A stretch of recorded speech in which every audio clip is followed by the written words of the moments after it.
Akala ko kasama ko kayo sa pag-akyat. Akala ko ang turingan natin ay tapat. Ngunit habang nakatalikod, kutsilyo ay hinanda. Ang tiwalang binuo sa isang iglap ay nawala. Pinagtulungan, pinagkaisahan, pinabagsak. Ang dangal na iningatan sa putik ay isinadla. Masakit isipin sa sarili pang kababayan. Galing ang dagok na halos tumapos sa aking laro. Nagmukhang talunan sa mata ng kumpanya. Pinatalsik na parang basura, walang halaga.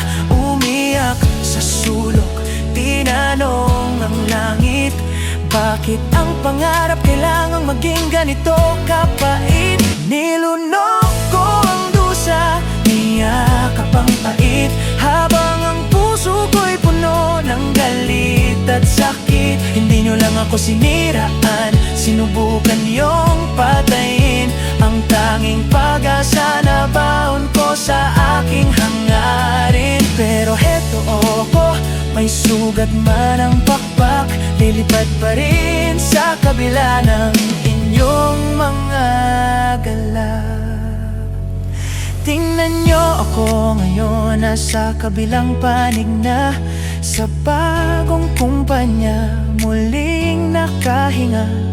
Ang bawat salitang ibinato nyo noon ay naging gasolina para ako'y makaahon. Masakit pa rin, pero hindi nyo ako napatumba. Nilunok ko ang dusa, niyakap ang pait, habang ang puso ko'y puno ng galit at sakit. Hindi nyo lang ako siniraan, sinubukan nyong patayin ang tanging pag-asa na baon ko sa aking hangarin. Pero heto ako, may sugat man ang pakpak, lilipad pa rin sa kabila ng inyong mga galak. Sige lang, manira kayo hanggang sa gusto nyo.